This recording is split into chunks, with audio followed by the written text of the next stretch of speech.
Good morning, ma'am. I am Justin Santiago Dizon, and today I would like to share that I learned in your discussion, ma'am. First is information management. So, what is information management? An information management is application of management techniques to collect, communicate, and process information. Help managers make quicker and better decisions. And information management is equal to collection and management of information from source and distribution to audiences. So, it ensures organizations control, processing, and delivery of information. What is information management important? So, it allows increased knowledge and decrease inefficiency. It helps in better creation and implementation of action plans.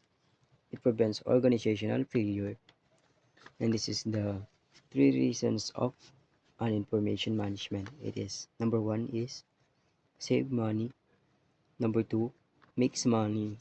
And number three is keep you out of trouble. Lesson learned. In this topic, ma'am, I learned that managing information is vital for any organization. It improves decision making, saves resources, and ensures success. So let's now proceed to transformation of data to information and management. So data becomes information through a transformation process. Transformation include summarizing, averaging and selecting, graphing, adding context, and last is the adding value. Example of transformation of data to information. Police records. Data name Aaron, Wayne, Adessa, and Paul. Date is August 1. Aaron is August 1. Wayne is August 1. Then Adessa and Paul is August 4. Then violation is no plates and license, no papers and no plate, no license and no papers, then last is no license. Then in the place, rain, Aaron and Rain can have in Burgos. Then Adessa and Paul is in Candon. So the transitional process is summarizing, averaging, and selecting. Then it becomes two information. Then Aaron and Rain committed two violations in Burgos within 3 days, and Adessa committed two violations in Candon with 3 days. The last is Paul committed one violation in Candon within 3 days. Information is organized data that has been processed so it is meaningful, has been processed for a purpose, has been interpreted and understood by the recipient. Management by Theo Heyman. Management has three meanings. First, as a noun group of managers. Second, as a process, function, planning, organizing, directing, and controlling.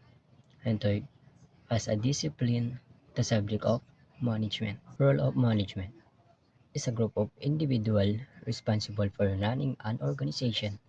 They plan, organize, direct, and control activities. They motivate others and ensure tasks are completed. Lesson learned.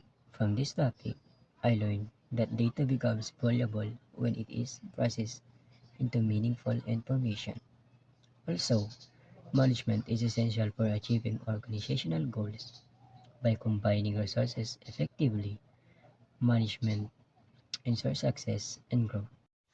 So let's now proceed to our last topic, which is the ERD or Entity Relationship Diagram. So an entity is an object, person, place, or concept in the world that we want to share data about. Entity is usually represented as a rectangle. Then attributes are the properties or detail that describe an entity. They usually written inside ovals connected to the entity. Then a relationship shows how two or more entities are connected. It represents as a diamond or a line connecting two entities. Then a primary key or PK is a special attribute or set of attributes that uniquely identifies each record in an entity. Then, I would like to share a simple example of ERD diagram. Yes, is entity is student, then they have an attributes that student ID is a primary key, then name, age, and address.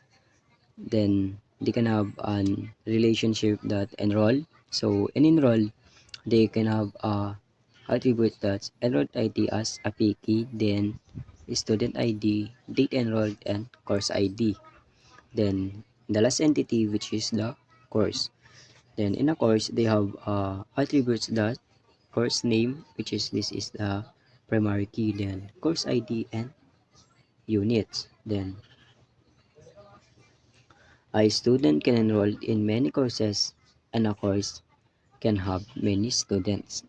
Lesson learned. From this topic, I learned that an ERD or entity relationship diagram is very useful for organizing and understanding data in a system. And that's all. This is our video presentation, ma'am. Thank you for listening, and I would like to say a thank you so much to you, ma'am, for your effort, kindness to share your knowledge and opinion of this topic to me and to my classmates. Thank you so much po. That's all.